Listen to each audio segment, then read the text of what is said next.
Габриел Стибел веќе не ве презентираме. Хакуна Општо познат. Општо познат кинолог. Ти благодариме уште еднаш што не достои со твоето присуство. Минатиот пат, минатото гостување беше бомбастично, да кажам, посебно на нашите социјални мрежи. Тие шорцовите функционира феноменално, многу голема поддршка, многу интерес побудија сите твои излагања на различни теми кои што беа. И сега ни се враќаш од Африка, каде што има исто така кинолошки сојузи, каде што исто така почнува да се гради или можеби веќе изградена некоја кинолошка култура. Па во некои држави да, веќе Африка се буди како еден континент на кинологијата, со тоа што некои држави се веќе под патронати на англискиот Кенел клуб, а некои веќе почињаат да работат према ФЦ. Значи, овој пат ние бевме заедно со Стефан Митревски, ние бевме суди на една изложба во Јужноафриканската република, во близина на Јоханесбург. Тоа е местото Франкфурт, се вика. Не многу големо место, меѓутоа со веќе традиција од десетина години на правење на изложби, и тоа е една од најпрестижните изложби што се случува таму. Многу убаво, морам да кажам дека многу убаво организирана изложба. Таа изложба ја прави самото нивно кинолошко друштво кое е таму во тој град, во Франкфурт, и е доста помогнато од самата бизнис заедница во Јужноафричката република со многу типови на спонзорства. Не збориме за пет бизнисот или општо, секако бизнис? Општо и за пет бизнисот и општо, значи имаше спонзори од авиокомпании до производство на алкохолни пијалаци, до производство на храна, значи беше посетена ресорти. Изложбата не беше премногу посетена, бидејќи сепак тоа е Африка, иако Јужноафричката република е една од најразвиените и најразвиена држава на овој континент.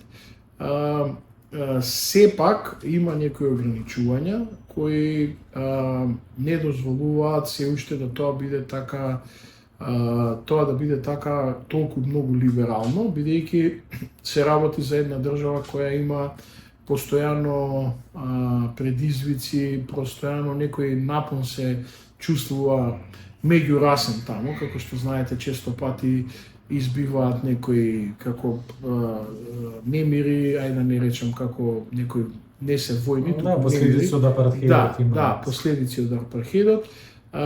За жал, населението е поделено, има ненормално голема сиромаштија и има од друга страна многу мал број на премногу богато население. И за разлика, бидејќи јас втор пат судам во Африка, пред тоа судев во Уганда, морам да кажам дека за разлика од Уганда, излагачите тука беа белци, а во Уганда беа црнци. Со тоа што Извинете да те прекинам, излагачите, а судиите? Судиите бевме четворица судии, од Естонија имаше двајца судии од Македонија. Не е тоа некоја голема изложба, затоа мора да биде помогната и од други фирми и корпорации кои не се навлезени во кинологијата, бидејќи тоа не е издржлива изложба, од самите пријави на изложбата да може да функционира само така. Сепак имаше солиден квалитет на кучиња. Сега ако се удри една паралела меѓу Европа, Азија и Африка, се уште Африка е далеку со квалитетот, бидејќи тие кучиња што се увезени, подобрите се увезени од Европа, додека нивниот одгој, што е одгледан таму во Африка, не може да се каже дека е со некој завиден квалитет, но тоа има причина зошто е тоа така. Едноставно јас од некои работи бев многу разочаран, иако нормално изложбата како изложба беше организирана на највисоко ниво во сите можни сегменти, сепак таму се суди без критика. Значи без критики се суди, без описна листа се суди, значи едноставно влегувате во рингот, имате двајца струјари кои го помагаат, влагаат луѓето со кучињата, го гледате кучето, они не сакаат, повеќето од нив не сакаат да им коментирате какво им е кучето, туку едноставно од неколку кучиња што се од иста раса го бирате најубавото куче и тоа е толку завршува. Тоа само збори некоја вообразеност, его или не, тоа едноставно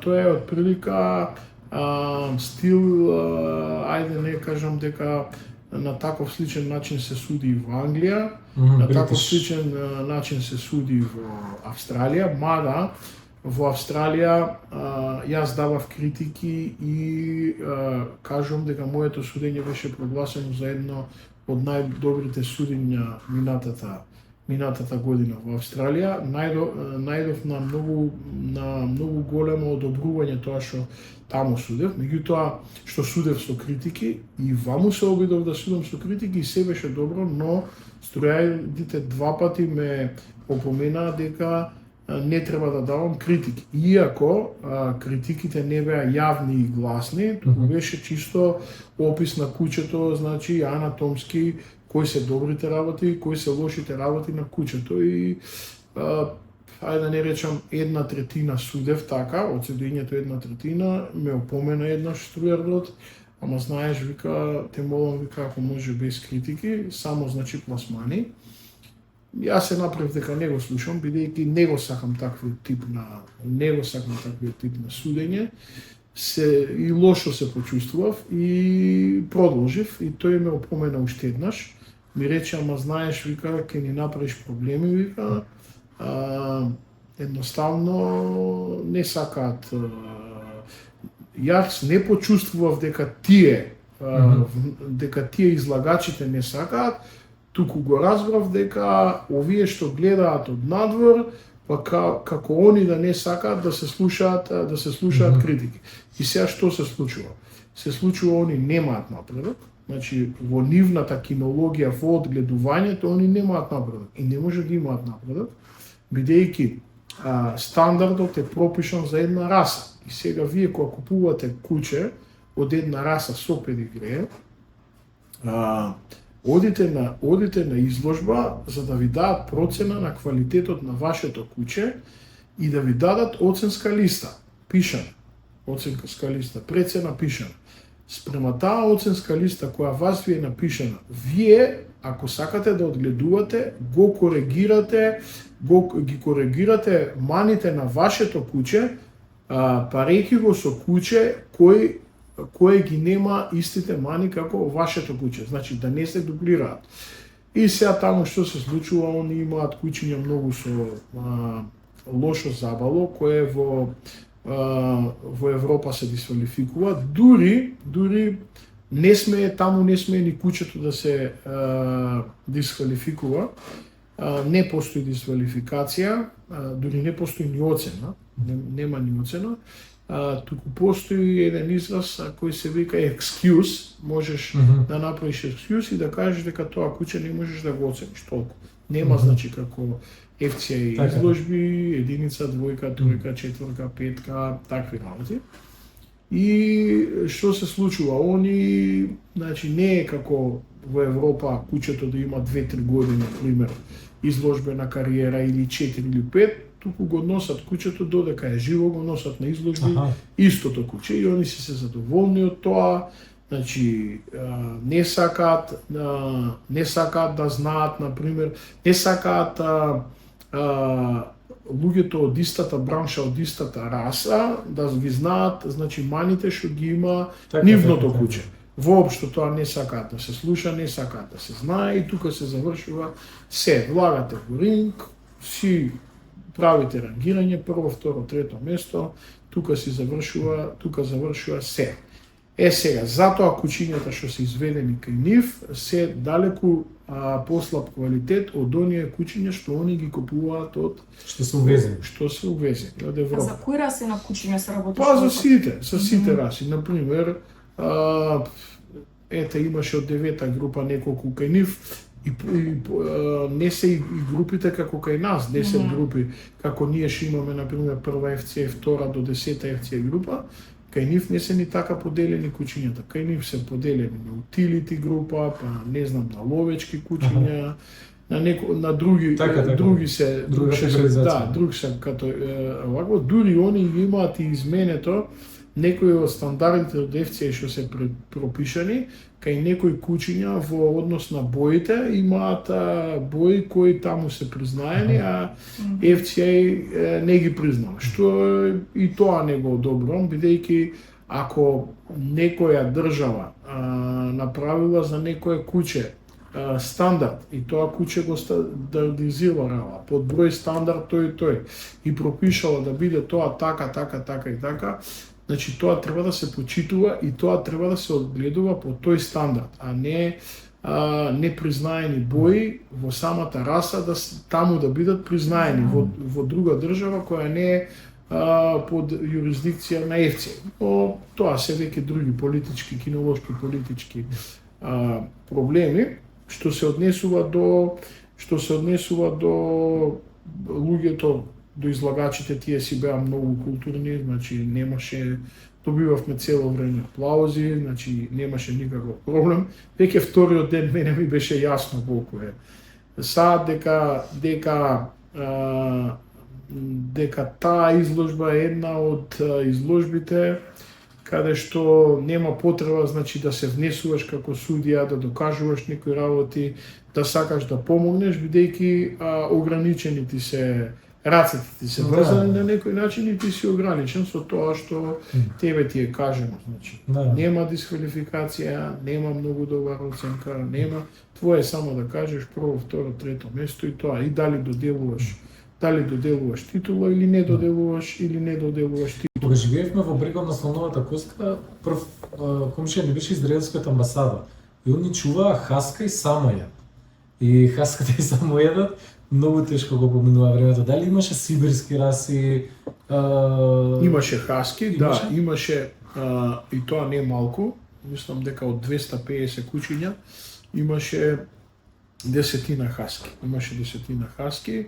И тоа не беа лош квалитет хаските, со тоа што пак ќе кажам дека беа повеќето увезени. А како се прилагодуваат, бидејќи на овие им беше многу тешко, а таму луѓето имаат некоја, значи како што ние имаме желба за нова година со снег, кај нив е тоа изразено помножено со милион. Значи буквално они обожаваат се што доаѓа од север, се што доаѓа нели и обратно. И овие што се тука нашиве на снег сакаат ако има па многу снег, сега и ние веќе сакаме снег пошто со години го нема.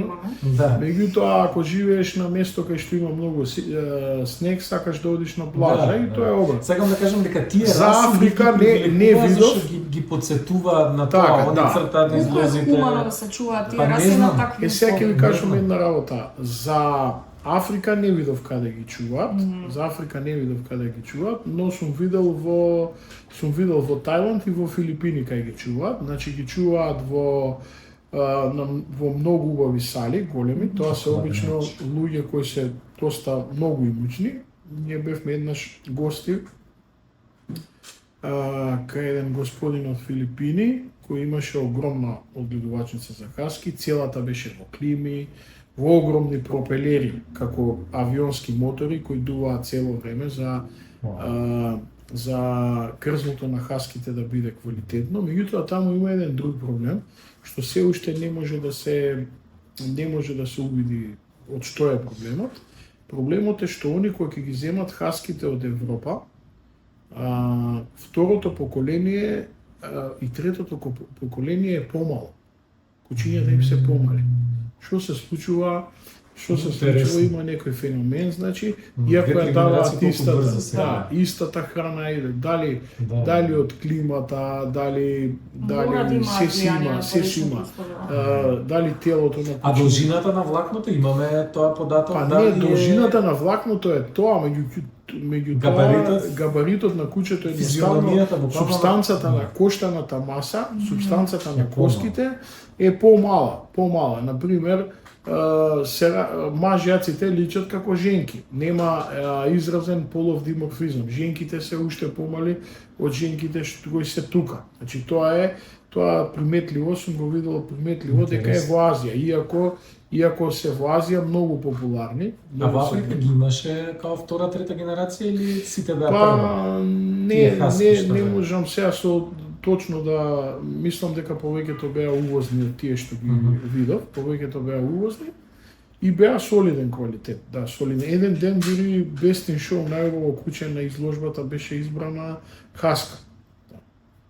На еден ден беше најубаво куќе избрана хаска. Кои други раси беа застапени? Па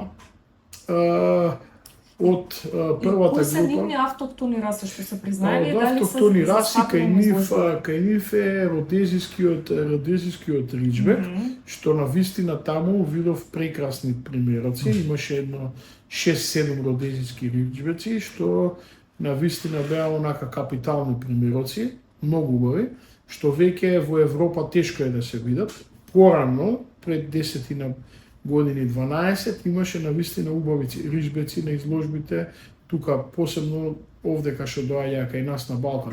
Но сега веќе таа раса е во Европа некако во криза.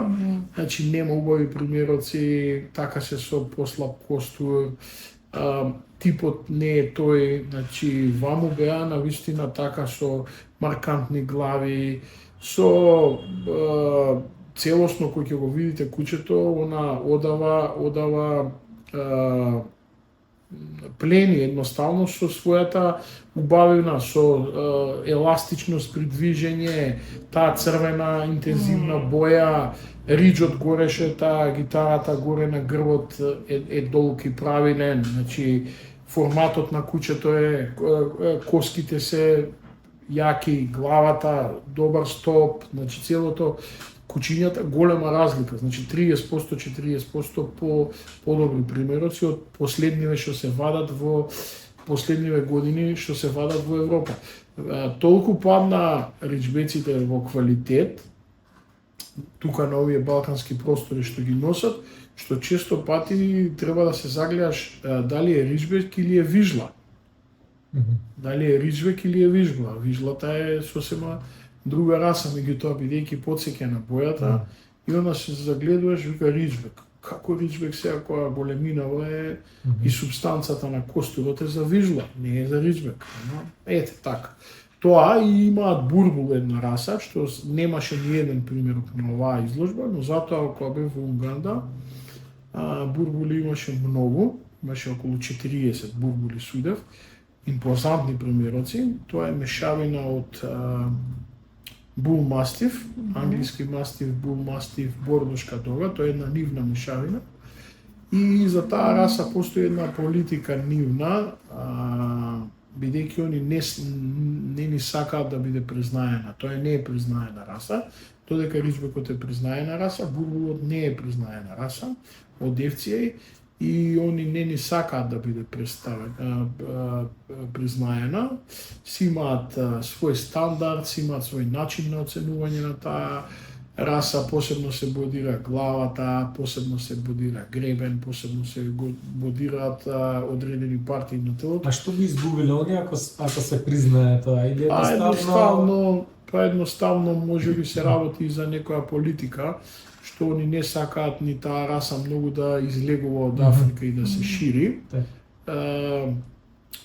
Можеби сакаат да остане приматот таму кај нив, бидејќи обично обично расите од кога ќе искочат од својата матична држава, може да се случи да имаат толку многу публика во друга држава. Дури да и се презема. Па, да, еве случај на пример со доберманите, не се веќе најубавите во Германија. Шнауцерите исто, боксерите исто.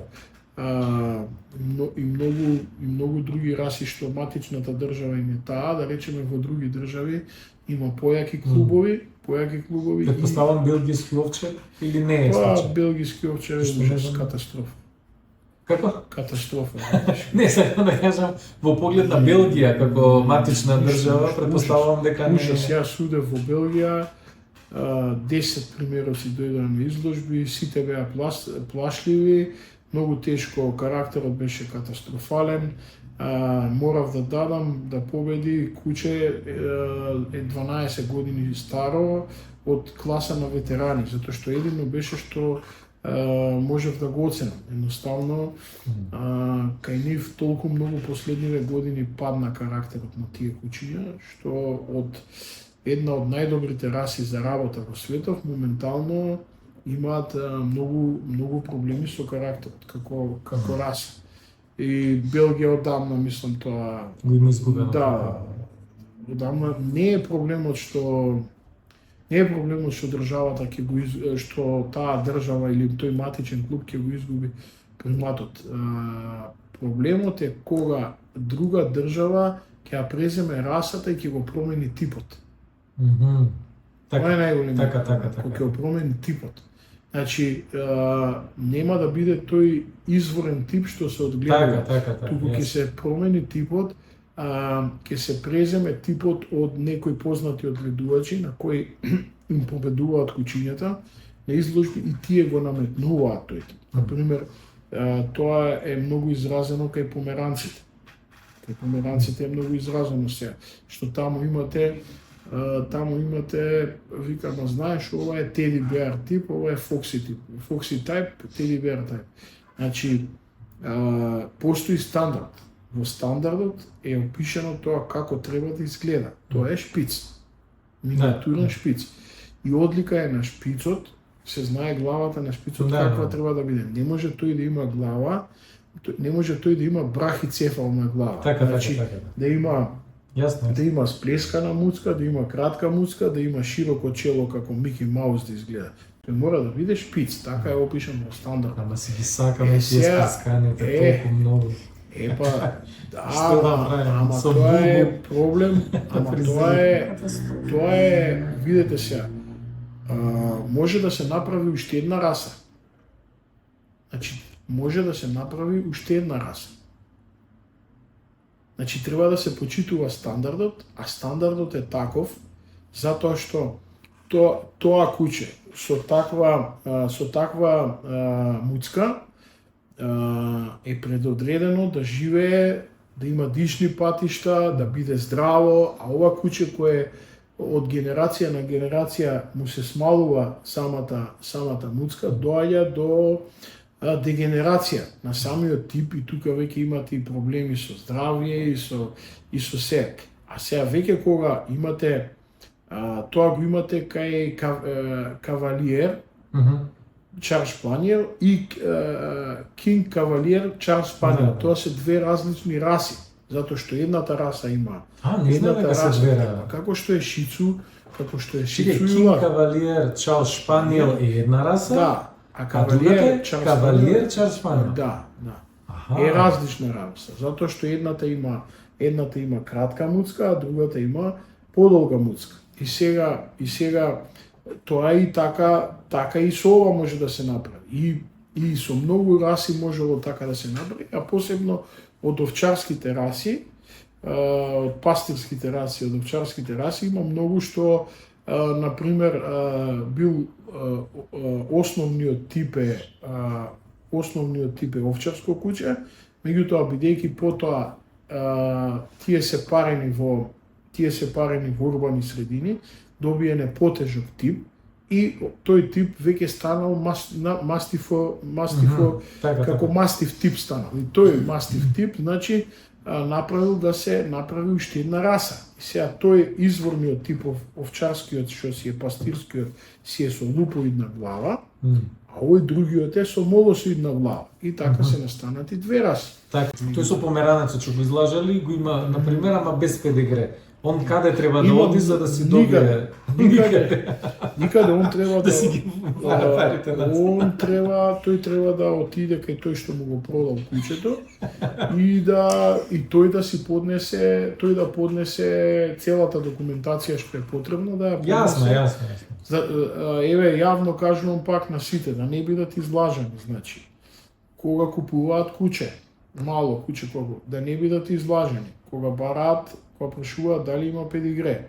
Значи, ако им речат од другата страна дека ќе им дадат документи сами да си извадат педигре, тоа не е можно, значи. Значи, вие како купец на мало куќе сами да си извадите педигре не е можно. Значи, можно е само на еден начин, ако одите кај тој дома, па тој дома ви го даде ви го даде родовникот од женката, па вие од мајката, па вие мајката треба да ја ставите на ваше име да биде, па да се зачлените во кинолошко друштво, па да одите да барате потврда за парење од тоа е голема, тоа можно е и се случило. И се случило. Меѓутоа е процедура, баш долга процедура и тоа да речеме луѓе што биле многу истрајни во целава работа и упорни и на крај ние сега во последно време за такви работи дури им бараме и ДНК, пошто не сме сигурни дали е тоа. Мислам дека многу луѓе се бунат со моментот на оценување на нивното кутре од страна на кинолог, дека тоа може би го сметаат, а извадивме педигре кога ќе кажат. Може би тука... А дали може да се оцени без педигре? Не. Не може? Не. Не може да не го оцени? Значи вака, ајде да кажеме целата постапка од нула. Едно семејство, најчесто, сака да купи куќе. Децата се тие што сакаат да купат куќе, а таткото на крај ќе очува. А мајката ќе се грижи највеќе. И така почнува тоа и бараат да купат куќе. И се распрашуваат ваква раса, онаква раса и на крај бело, ќе купат нешто бело, ќе купат куќе, без разлика сега да не спомнуваме раси, ќе одлучат да купат и се јавуваат на огласи куќињава да со педигресе. Некои што се совесни веќе ги извадиле педигрињата, некои им се во фаза на вадење на педигриња, некои воопшто немаат поднесено, им викаат да имаат педигре. И на крај кога ќе дојдат да го земат куќето, овие им викаат, знаете што, па што ќе ви е вас педигре. Најчесто тоа го кажуваат луѓе кои не сакаат да извадат родовници од некоја си причина. А таа причина е најчесто што мажекот или женката не се оценети. Таткото и мајката не се оценети поради некоја си причина.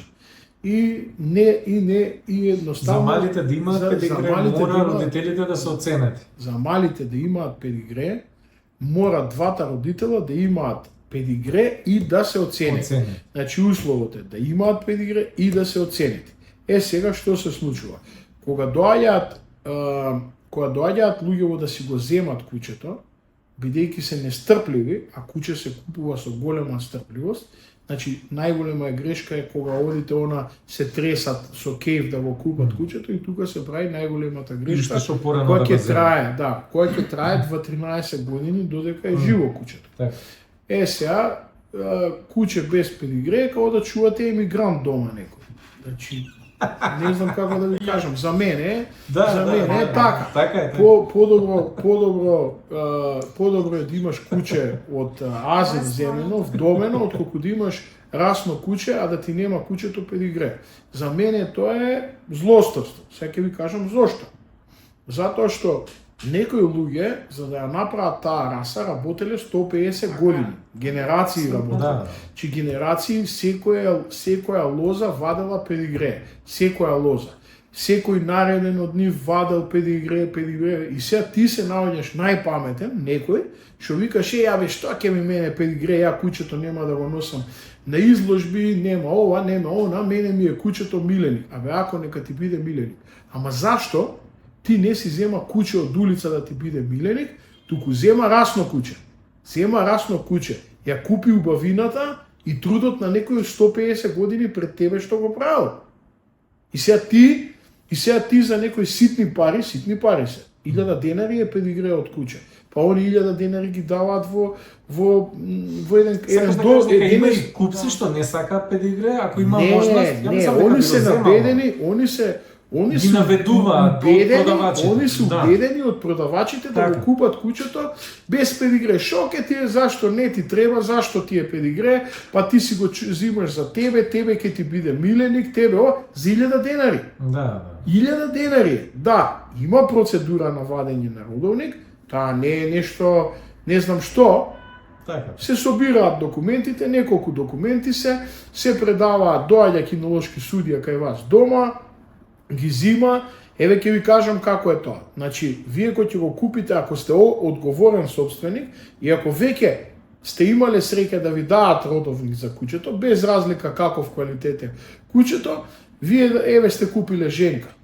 И еве бишон фризе, ќе кажам, сте купиле женка, бишон фризе. Сте ја земале женкава, ја чувате. Направила 2,5-3 години и сега викате, ајде, нормално, да ја спариме една женкава, нели, и добро е за женката да се спари, нели, природа е тоа. И сега барате мажак. Дали по огласи, дали комшија некој што има такво куче. Многу е битно, значи ако веќе имате куче со педигре, да го спарите со друго куче кој исто така има педигре. Најчесто препорачливо е нормално дека ако имате женка било колку да е квалитетна, секогаш се бара да се спари со мажак кој е уште поквалитетен. За нормално потомството да биде поубаво, подобро. Што не значи дека ќе биде така, но ете, во 90% случаи е така. Кога ќе најдете, уствари, прерипавме, пред да отидете да ја парите женката, вие доаѓате на изложба, ја оценувате. Зашто во самиот родовник многу убаво се пишува во една графа лево, каде што е забрането парење на кучето без да се оцени. Не треба да се пари кучето без да се. Вие го оценувате кучето, женката ја оценувате на изложба, добивате, значи, оценка. Само да вршам, дали може да ја оцениме и кога е папи, или мора да наполни една година, па после да се оцени? Значи, класите на сега ќе ги збуниме луѓето, ќе се вратиме потоа на тоа прашање. Сега да го запазиме редов. Значи, кучето се оценува за да добие валидна оценка, треба да биде над 9 месеци. Пред тоа добива оценка описна, само перспективно, помалку перспективно. Над 9 месеци добива многу добар, одличен, шампион. Да, така. Сега, кога ќе добие критика од судијата, ако само еднаш го однесете, окей, сега може сакате да се надпреварувате па да извадите шампионат, одите 2-3 пати. Ама еве да ја запазиме прво најосновната процедура. Значи одиме, еднаш го оценуваме на било која изложба. Барем сега имате изложби, ајде да не речам секој месец по 2 изложби има. Толку многу изложби има во моментов, така да не е проблем да го оцените кучето. Ја оценувате женката, на таа иста изложба може да видите и други примероци од таа раса и да се договорите за парење. Дошло време да се пари. Основно е да побарате од мажекот, да ви даде копија од педигрето и откога ќе се спарат кучињата, треба да ви даде оценска листа, дека е оценет и да ви пополни, тој образец се вади од сајтот на КСМ, каде што тој потврдува дека вашата женка е спарена со неговиот мажек. Значи ви дава потврда за парење, каде што тој си се потпишува и гарантира дека тоа е така и вие се потпишувате на истиот документ. Доаѓа време каде што таа после 60 на 62 дена се окучува, има мали, нормално е после 2-3 недели вие да повикате кинолошки судија на увид. Најчесто се обраќате до некое кинолошко друштво, каде што станувате член на кинолошкото друштво. Не е тоа некоја без основна чланарина, тоа е 600 денари кај повеќето друштва и клубови, е околу 600 денари годишна чланарина, се зачленувате и тие ви праќаат кинолошки судија.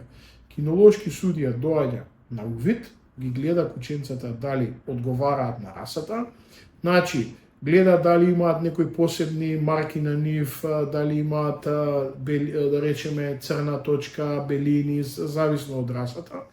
Гледа кои се машки, кои се женски и прави увид на легло и пријава на легло.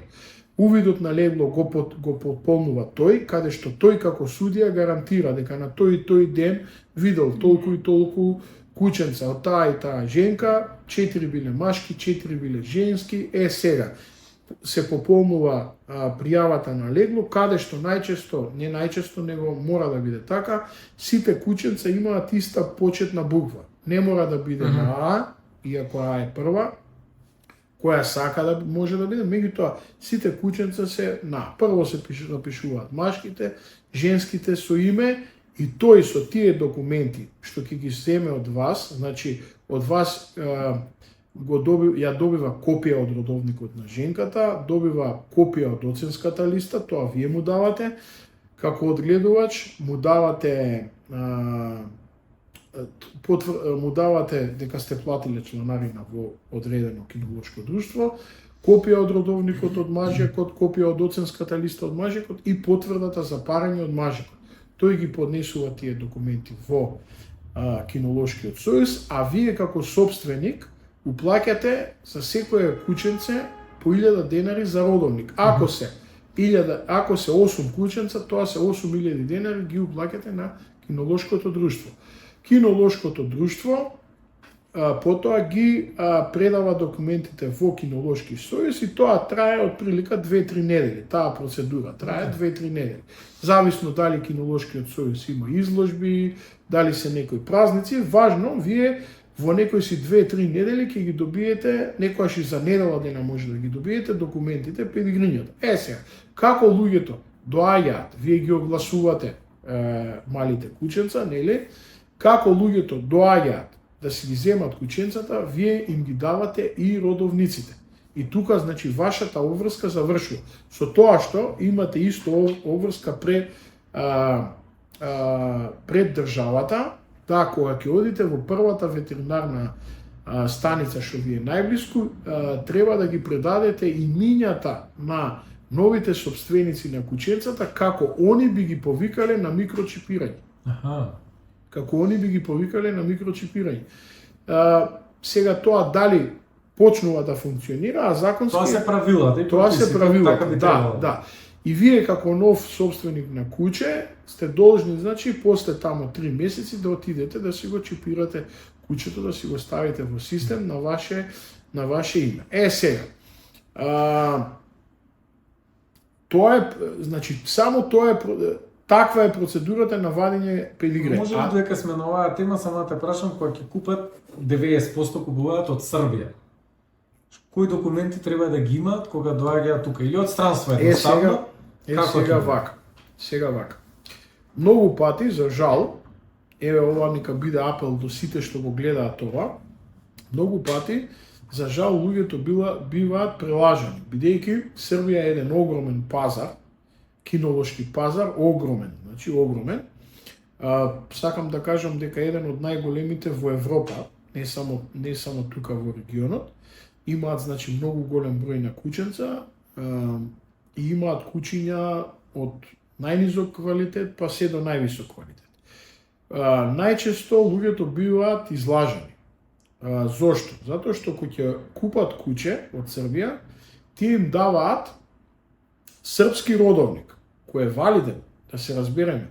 Вие, кога ќе купите куче со српски родовник, тој ви е валиден, вие можете да го носите кучето на изложба во Македонија. Во Македонија? Во Македонија и сегде во светот. Меѓутоа, не може да го плодите во Македонија. И ние, во Кинолошкиот сојуз, не можеме да го внесеме во родовна книга, бидејќи договорот меѓу сите членки на ФЦА е, кога кучето оди надвор од државата, се издава експортен родовник.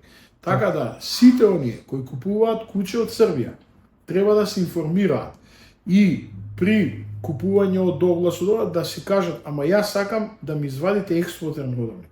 А тие кои ќе слушнат од тамо дека е експортен родовник, што се случува?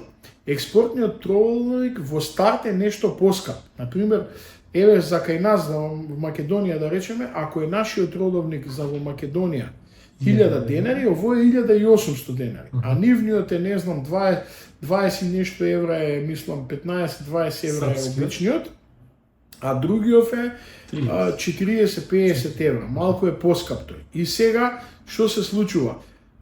Тогаш тој треба да ги земе вашите информации, вашето име, презиме и адреса и уште од тамо куќето се микрочипира и стига со експортен родовник. И ние со тој експортен родовник, тој доаѓа во Кинолошкиот сојуз, ние го заведуваме во македонска родовна книга и само му даваме македонски родовен број. Со експортниот. Него му останува истиот родовник за цел живот, само што има еден број нов и печат има. Печат има од Кинолошкиот сојуз дека е заведен во родовникот, може да во родовната книга. И готово, може. Сега, доколку веќе имате куќе со српски родовник, тугаш имате проблем и да го внесете тука во систем, во систем на ветеринари имате проблем да го внесете. Да, затоа што тоа куќе е прошверцувано во Македонија и го нема прележано карантинот и сите документи кои се потребни за влез. Сега, што прават луѓето? Луѓето што имаат такви српски родовници, најчесто бараат услуга, некои одат во Белград, па во Белград го поништуваат тој родовник, па врз основа на тој родовник им издаваат експортен родовник, или сега може да дојдат и во Кинолошки сојуз, си плаќаат и тоа за нив го прави. Да, и тоа за нив го прави Кинолошкиот сојуз, значи го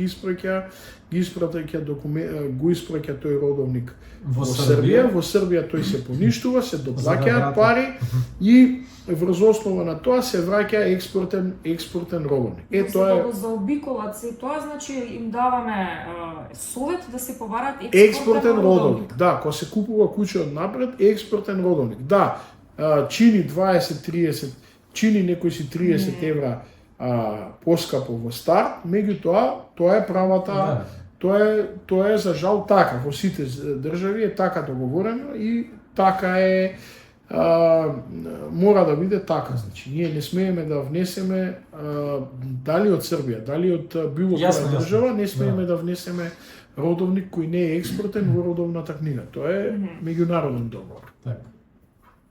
И сега, колку време од прилика треба за да се избере правилното куќе? Збораме, расата ја знаеме што ја сакаме, колку време од прилика треба за да се стигне до вистинскиот примерок? Во тоа е убавината на спортот. Да, тоа еден од најголемите одгледувачи на германски овчари, Хасенборн одгледувачница, и пред некои си 20 и нешто години, 25 години, тој имал исклучителен успех. Два пати во животот имал Ауслезе куќе, што било пласирано меѓу 10 најубави куќиња во светот. Зборувам за германските овчари. Што е, значи, многу е тешко да имате еднаш во животот Ауслезе куќе, а не два пати. Тоа е вон серијски успех. И кога отишле новинарите кај него и го поставиле истото прашање.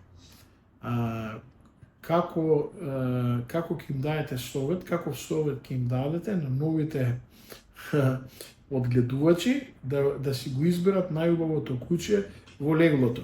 И тој го погледнал новинарот и му рекол вака: а ти, вика, сега нешто правиш, вика, шега на моја сметка. Ој вика: зашто? Па многу добро знаеш дека јас двете мои најдобри куќиња сум ги продал кога биле бебиња. Ако сум знаел, ќе сум ги задржал. Да, ако сум знаел, ќе сум ги задржал. Има една друга теза. Големите одгледувачи што имаат и тука во Македонија има такви големи одгледувачи што имаат екстра кучиња, тие никогаш не ги продаваат кучињата како бебиња. Значи на 2 месеци, на 3 месеци, туку целото легло го инвестираат, го чуваат леглото и како поминува време, значи 4-5 месеци, кучињата почнуваат да се расипуваат. Што значи тоа се? Тоа си е расно куќе убаво, меѓутоа делови, партии на самото тело се издолжуваат, се скратуваат, на некој начин не може да се каже дека се деформираат, туку едноставно не се во врвот на расата. Тој има крв врвна, меѓутоа има поубави браќа во леглото од него. И веќе тоа се гледа дека тоа нема да се измени после 5-6 месец и тој веќе тоа куќе го става на продажба. И ретко, до сега не се случило, многу ретко се случило куќе на 6-7 месеци што се расипало, да речеме што се расипало. Жаргонски кажаме, еве кучкарски, што да речеме да после да речеме на 2 години се врати и стане шампион. Тоа е, ајде да не речам во 1001, може и не едно. Има една друга работа. Прашањето и одговорот треба да биде вака. Што да им се препорача на следните луѓе кои сакаат да бидат одгледувачи на расни кучиња кои ќе бидат за изложби. Значи не домашни миленици, туку за изложби. Сега борбата е тука, помеѓу одгледувачите и фармерите. Имаме луѓе кои се фармери и имаме луѓе кои се одгледувачи. Фармер е човек што гледа да се домогне до некое куче што личи на таа раса, за ефтини пари, да го пари цело време и на грбот на луѓе во кои ги носат кучињава на изложби, тој да заработува со кучиња од истата раса кои не се квалитетни. Не се ни поминати со ветеринарни тестови, они имаат родовник, да се разбереме. Мене многу пати ќе ми кажат, ама знаеш кучево има родовник. Да, има родовник. Сите ние имаме лични карти, нормално, ама еден е ваков, друг е онаков. Така да фармери има многу, посебно во Србија е позната по тоа и за жал има и кај нас. И тие значи се штанцери. Тие гледаат на секој 6 месеци, иако е забрането, ги параат кучките, па подметнуваат педигриња од други кучки. Нив им е битно да имаат мали од таа раса што е популарна. И едва чекаат, сега биле померанци популарни. И тој бара, ако треба саката женка ќе најде померанец, некоја без око, без заби, со една нога и фали. Тој ќе ја пари за да извади померанци и да ги продава померанците, зашто одат? Се продаваат. И тој е фармер. За разлика од одгледувачот, кој купува убава женка, кој од добра одгледувачница, кој оди на изложби, и кој таа женка ја пари со уште поубав мажер и вади квалитетно легло. И сега тој нормално е да биде награден со кучињата што ќе ги продава. Нормално дека таа цена на тие кучиња ќе биде една, а на овие фармерскиве ќе биде друга. А и зошто плюс ние казнуваме фармиране? Па ние вчера слушнавме дека човек што згазил дете и избегал 10 годишно, сме го осудили на 2 години и 3 месеци. И сега ние што ќе правиме морат? Дека фармери ќе казнуваме?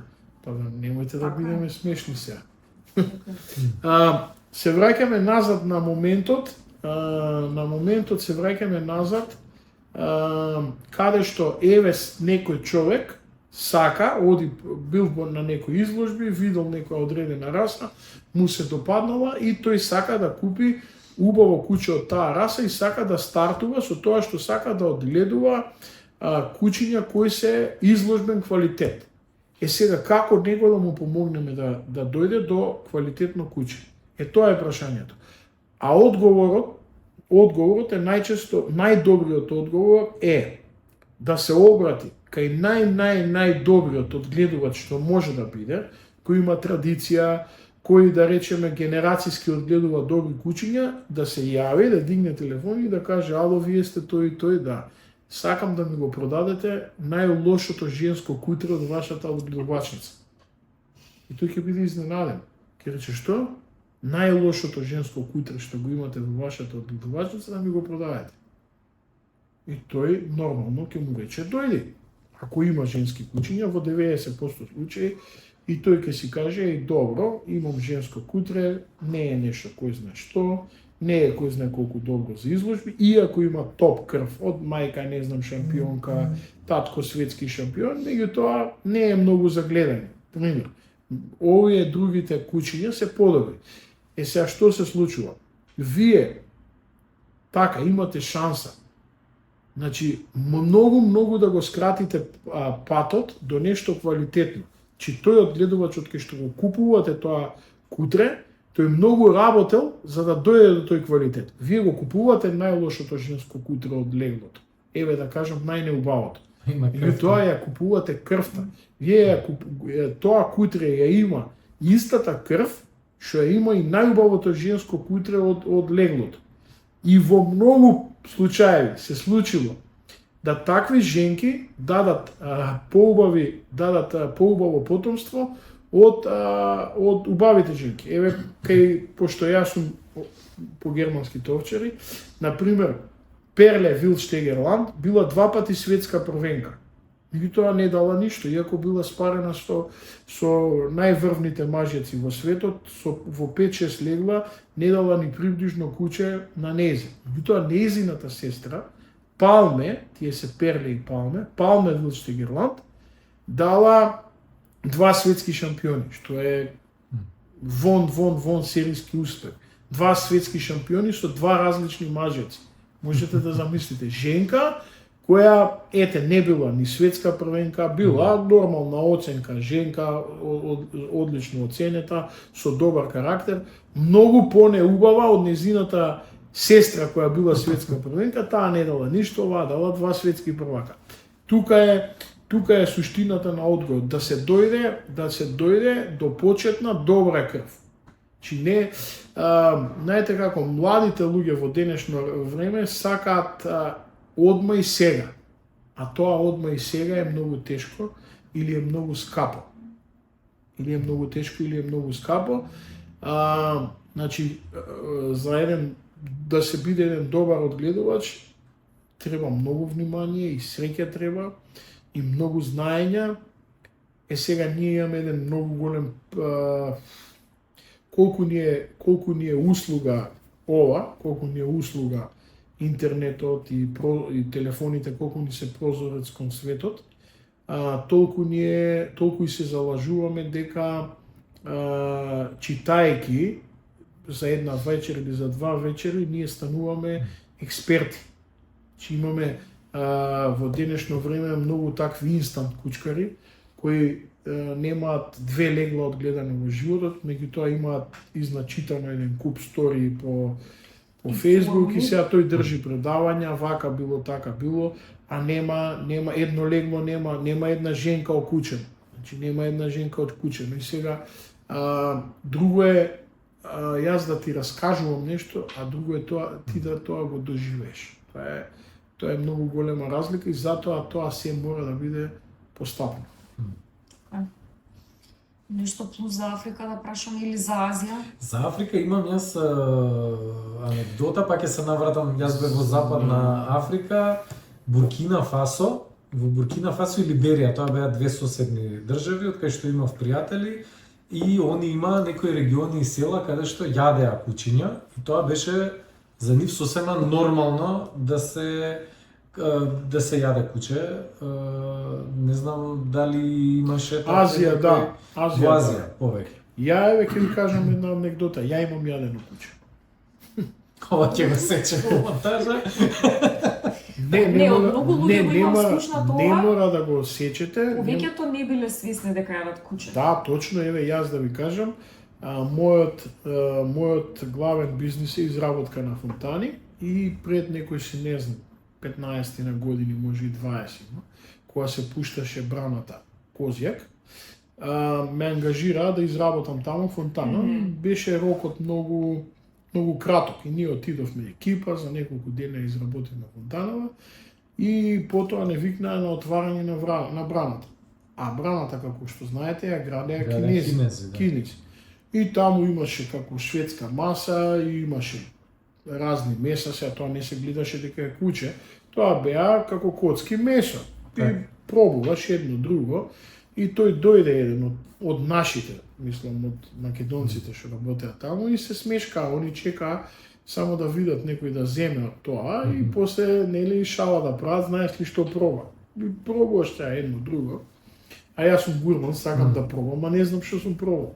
И пробувам.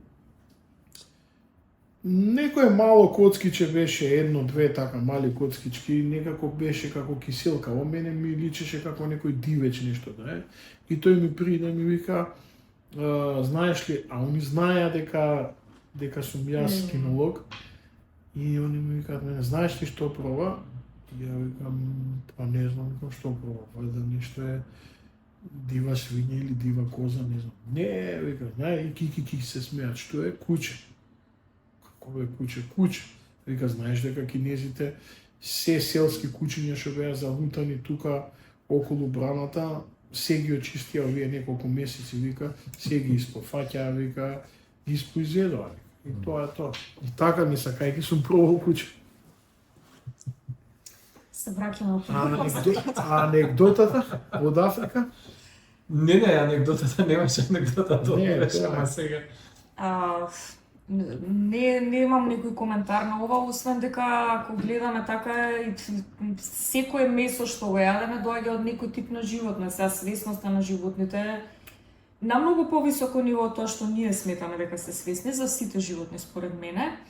Меѓутоа навики, култури, религии, тука веќе немам Знаете што немам што да кажам конкретно. Да, во Буркина Фасо конкретно ги чуваат буквално како свињи. Како фарми, нели имаат фарми на беше свиња и куче, буквално им беше исто, нели? А види, свињите се многу интелигентни животни и многу чисти.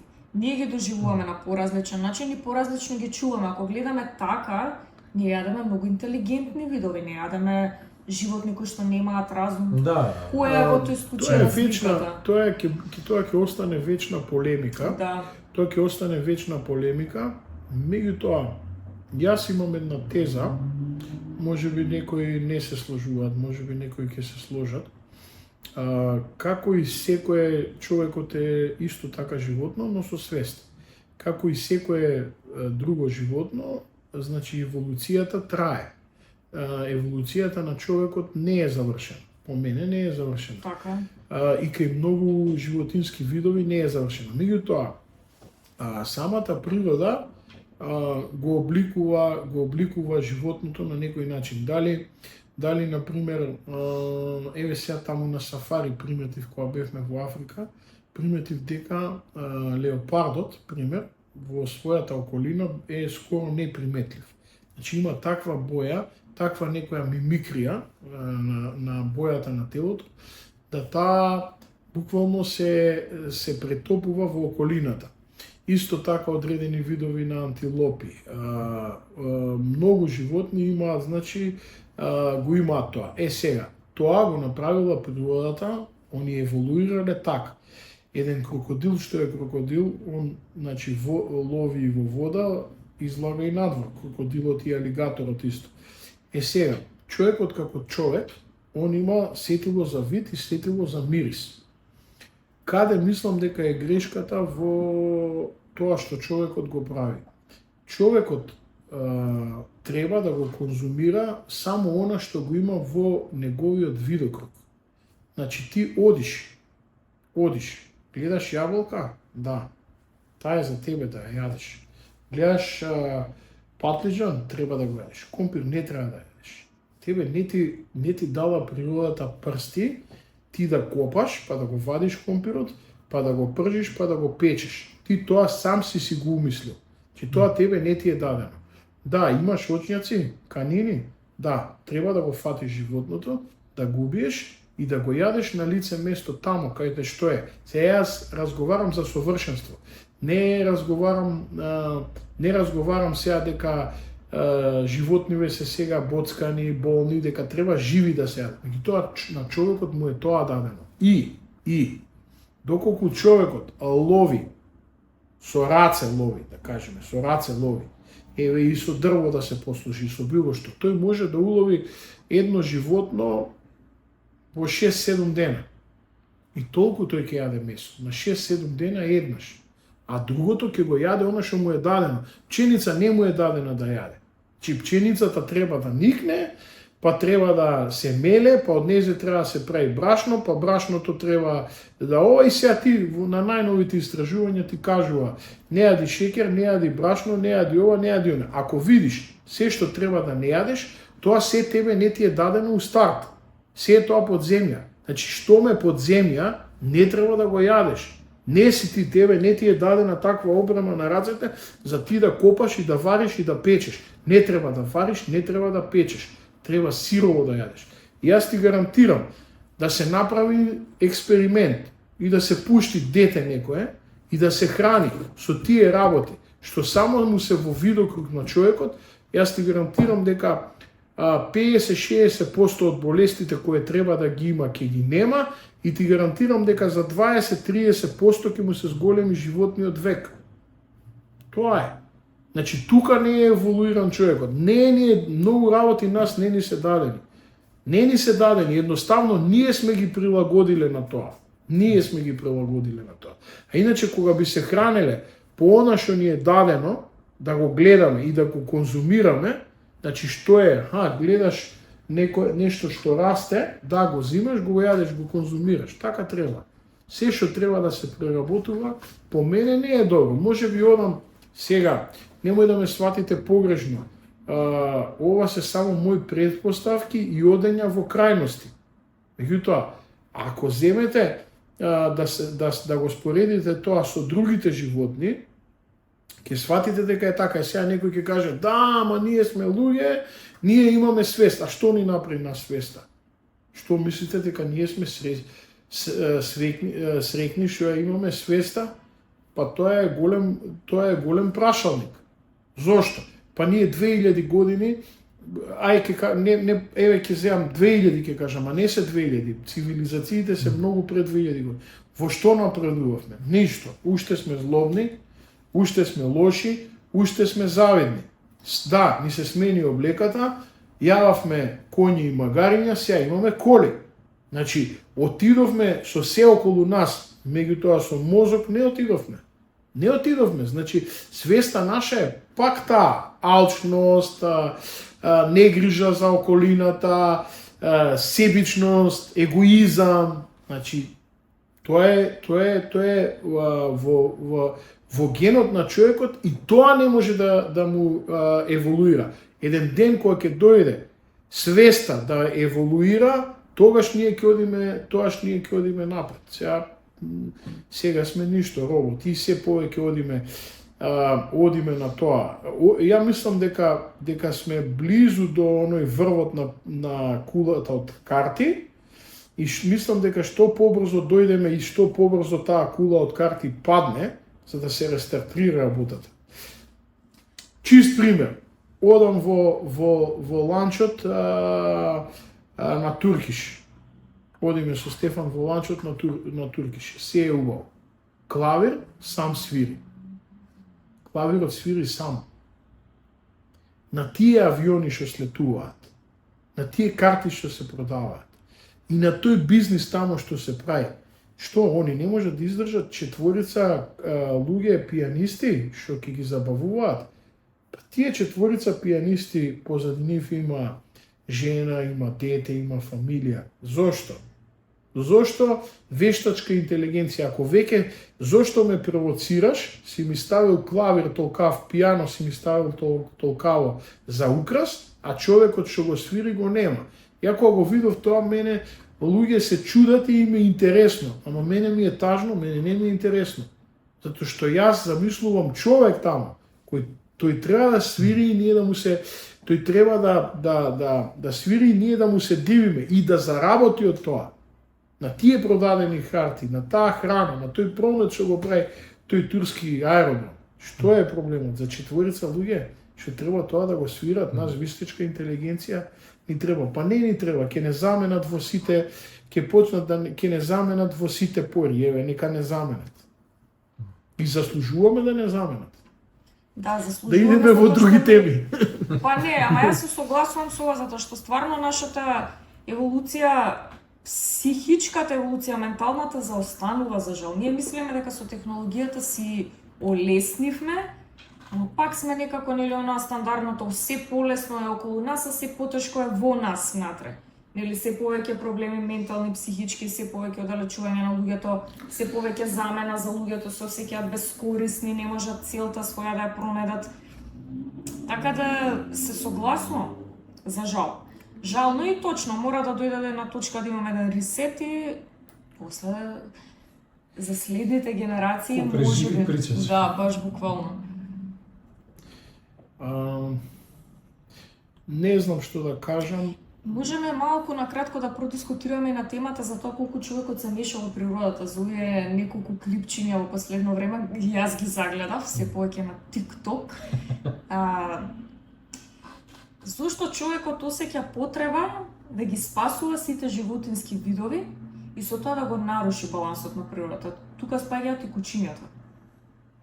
Што мислите на тоа тема? Зошто човекот Осеќа потреба да спасува сите животински видови. Да спасува кучиња, да спасува мачиња, да спасува слонови, да спасува антилопи, видови во изумирање, мора да ги спаси. Затоа што постојат типови на луѓе. Например, вие јадете месо? Јас лично да. Да. Јадеш Што месо? да. Еве ја јадам месо. Ама ја јадам месо послужено. Ја никогаш не би можел да имам фарма и јас да ги одгледам тие животни и да ги дам да ги заколат. Исто јас. Тоа ја не би можел да Точно. го направам. Например, јас тоа не би можел да го направам. Што значи реално никој од нас не треба да јаде месо најверојатно. Па не дека не треба да јаде месо, него работата е, ние сакаме прљавата работа некој друг да ја Друг да ја заврши. заврши за нас. А сега таа потреба, тоа е нормално за спасување. Таа потреба е за спасување, што ја кажуваме. Знаете како? Луѓето, се уште има луѓе што веруваат во нешто, во некоја виша сила. За жал, голем дел од Западна Европа, од младите луѓе, стана атеисти. И сега тука, поради тоа што тие стана атеисти, демографската карта на многу народи се менува. Што ќе видиме со време дали е тоа добро или е лошо. Сега, верувањето. Се враќаме назад. Многу луѓе се разочарани од религиите, но сепак веруваат во нешто. Има луѓе што за секое добро нешто што ќе го направат, во нивната психа си ставаат плюс. И очекуваат Например, нешто за возраст. Да. Па или очекуваат нешто да им се порамни што лошо го направиле пред тоа. И сега што се случува? Тој, например, спасил куче и си вика, еве, ја направив добро дело, со ова добро дело, да речеме, си купува некој мир во душата. Некој го прават и од тие причини, а некои и не знаат зошто тоа го прават. Едноставно, генетски се предодредени да спасуваат. Некои се генетски предодредени да убиваат. А некои се генетски предодредени да спасуваат. И тоа е склоп на гени. Така да, тоа е онаа потреба што, а некои тоа го прават и за пари. Во денешно време многу луѓе тоа го прават за пари. Така е, за жал. Секоја чест на оние што тоа го прават искрено, а и плюс се наградени со пари за тоа. Да, тие луѓе навистина што се нашле во тоа, а и плюс се наградени и можат, значи, да се најдат во тоа со пари, тоа е... Ние ги поддржуваме сите реално. И Да. треба сите И ги треба да се поддржуваат. поддржува. И треба да се поддржуваат. Знаете како, па ние сме материјално општество. Материјално Сме. општество. Еве сега утре да дадат некои субвенции за вдомување на улични куќиња, ако тоа се исплати, ќе ги половат сите улични куќиња, едно нема да има на улица. Имаше, Ги мислам, чуваат. во Приштина имаше некој таков проект, 50 евра дали се дава. спроведе само. Не знам дали се спроведе, ама знам дека беше како проект 50 евра за кој сака да вдоми куќа. Па 50 евра месечно, други Месечно, се чини, извинете, да, секој да, месец. ама да, 50 евра месечно, ама така ќе направите лошо за куќето. Секој Аз се согласувам. ќе кажам зашто. Зашто тој ќе го земе за 50 евра дома, а ќе му купува храна за 10 евра. А тоа ќе најде на улица поквалитетна храна од тие он што ќе ги потроши за И него ќе си тие има 10 евра. слободата. Да, и ќе си ја има слободата, да. М. Така да тие работи се многу поврзани една со друга. За жал ние го имаме тој проблем. Не е решен на времето кога Другите го решаваат. другите го решиле. Да, кога другите го решиле. И така да Ние имавме со Македонско еколошко друштво баш малце на таа тематика и сега А, ти да, ми го препрати да. многу добра студија. Да, супер студија. За импактот на бездомни куќиња во рурални средини врз рисот. Значи они му го јадат пленот на рисот, му јадат пленот затоа што он посебно кога е мајка со малечки, он ќе гулови неколку дена, он домакински си го јаде пленот, на неколку пати го крие, овие му го наоѓаат, значи или го бркаат и му го дојадуваат, му го јадат. другите Куќињата му го јадат пленот на рисот. Да. куќиња. Да, Сега они таков проблем, со да, таков да, проблем многу се голем соочуваат. проблем имаат затоа што они имаат и констатирано куќиња кои што ловат пленот, буквално ловат пленови во збориме за елени срни и така натаму, групирани куќиња, организирани кои што ловат Куќето е прв роднина на Така е. на волкот. волкот апсолутно. Да, оно куќето има И лешинара Ниш, плюс, да, за и се разлика од лешина. волкот, значи они фаќаат ниш на чакал, на лисица и на волк. Значи буквално трите и еден рис, например. И плюс се мелезат, значи се мелезат, они кажуваат дека генот на чакалот и генот на волкот веќе почнуваат да констатираат измени во тој ген, во природниот оној ген што е дивиот, каде што веќе влегува полека ген исто така на куќиња. За руралните средини зборува. Чакал и куќе мислам дека немаат ист број на хромозоми и не можат да се парат. А куќе и волк да, пошто они имаат исти број на хромозоми, може да се парат и се раѓаат комплетно здрави единки. Посебно во Италија имаше таков проблем, каде што многу куќиња одбегнати, значи, отидоа во планините и се измешаа со волците. А исто така имаше проблеми и негдека во Америка, каде што ги истребија волците скроз, па Йелоустоун. се направи еден огромен помор настана на животинскиот Тоа со спектар. Тони баш го зборевме на моментот. И мораа да увезат од Германија купуваа да. волци, пак да ги населат за да можат оној природен баланс да го, бидејќи волкот е еден од најдобрите предатори. Да. Зашто ако се земе да се гледа што волкот се прави, да речеме, одреден тип на афрички куќиња, ако земете како заедници, кои се најуспешни како заедници, на прво место, ќе кажам вака, на трето место се мравките, како заедница, они го наоѓаат пленот, не знам тамо од колку напади, колку им се успешни, го убиваат пленот, го делат пленот. Орка кит убица, убиец е исто така вонсерийски паметно животно, кој исто така лови организирано, да, и убива. И сега на прво место доаѓаат афричките куќиња, кои што од 10 напади 9 им се успешни. Со тоа што кај нив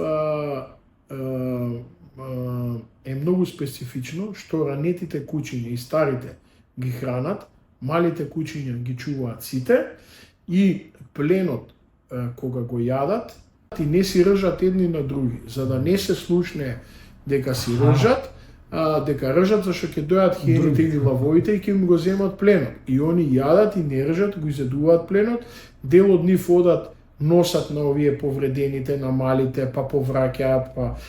сега, тука, најблиску до таа работа, се волците. Со тоа што волците се чопоративно исто така многу успешни, но они се многу успешни и индивидуално. И индивидуално се многу интелигентни и многу успешни. Зашто, например, еве да прашате ловец, многу е полесно да утепате, да убиете на лов Црна, дива свиња. Да, многу отколку волк. Дури волк на хајки одат, на хајки, Да. значи хајки која одат, која прават за волци, тоа е групно се лови за да може да го уловат, затоа што многу е тешко што се вика да се намести на нишан. И самите испитувања што се направени на волците се многу специфични по тоа што волкот, за разлика од другите предатори, тој има еден партнер. Цел живот има еден партнер. Чопоративно, значи, ги чуваат сите малите, ги чуваат старите, значи, имаат, да не речам, имаат една совршена заедница. Многу совршена заедница. За разлика, да речеме, од лавовите, Мислев од луѓето. не, ќе кажам сега за лавовите, као нели крал на животните, дивите мачки се поразлични. Да речеме, лавовите не се така. Они се борат за превласт, па ги убиваат малите, за женките да влезат во циклус за да можат побрзо да се парат, и имавме шанса добра. Можам да издвојам тоа, да кажам, во Африка. Местото каде што спиевме беше еден како мини ресорт со колиби во афрички стил направени, многу убаво, со базен, со ресторан за свадби. Тие неколку дена, 4-5 дена, ние бевме сами таму, и до нас фактички од колибите кај што спиевме, на речиси на 4-5 метра имаше одгледувачница за лавови. Беа слободно пуштени лавови. Тоа беше едно многу убаво искуство. А најголемо искуство беше тоа што имавме чест да се запознаеме со собственикот на тој ресорт, кој е многу интересен лик, кој има плантажи со соја, со зрнести производи, кој има фарми за овци, фарми за крави и одгледувачи на лавови. Едно време имал 50 примероци на лавови. И имав чест, јас и Стефан имавме чест добри 2,5 сати, значи, да разговараме со него во искуствата што ги здобил како одгледувач на лавови. Многу години, 40 години човекот одгледува лавови. Таму е дозволено да се одгледуваат лавови? И да не се одгледувачите на лавови, лавовите би биле одамна истребени. Зошто? Што тие одгледувачи ги продаваат лавовите на националните паркови и продаваат лавови кои еден ден ќе бидат отстрелани. Значи, лавови кои се пуштаат во дивина, кај што е слободен ловот. И си има цена, да отстрелиш лав е $30,000. Да се отстрелна лав кошта $30,000. А продажба на лав, значи примерок 2,5-3 годишен, баш кој ќе се развие, со жолта грива, е 6 до $7,000 со жолта грива. Со црна грива $10,000. Црна грива, со црна грива е $10,000. Дури толку, мислам, имавме толку добар разговор и вика, јас никогаш не влагам, вика, кај лавовите, немам доверба, вика, во лавовите, никогаш, вика, не влагам. Оние, вика, одгледувачи што влага, или се мртви, вика, или ќе бидат или вика се инвалиди. А многу такви клипови гледаме на интернет, нели? Го чував лавчето кога беше мало, ме памти, се пушкаат, нели? И се сеча снимката. Лавот е мачка. Значи, мачка домашна ја чувате, па ќе ве нападне. Нека не Така е. Така е. нека не ми замерат сега луѓе што чуваат мачки, меѓутоа Не, многу- апсолутно. Еве, јас чувам Не мачки и знам. се согласувам. А, можете Мачките за- се и како домашни животни, баш не знам дали памтиш го Да, да, пред да, ловот. да. На првото место ми се чини или како беше, на кое Мислам, место беа? кучињата беа први, ама Затоа што се процентуално, поброени. да, зашто се поброени. А мачките ги напаѓаат своите собственици и со смртни исходи. Збориме за обичните мали мачиња дома Да, што да. ги чуваме. Така да тие се предатори, нема збор. Да, се предатори и Ма ги сакаме. баш негово искуство беше Ханс се викаше човекот, се вика човек.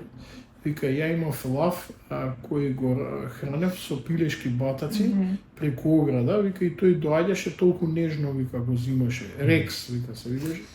Толку нежно, вика, го зимаше тоа. Меѓутоа, Да. кога ќе влезеше, вика, женка во циклус, Ага. вика, ќе те убие преку мрежа, буквално. И ние чекавме еден ден да го видиме хранењето, како ги хранат.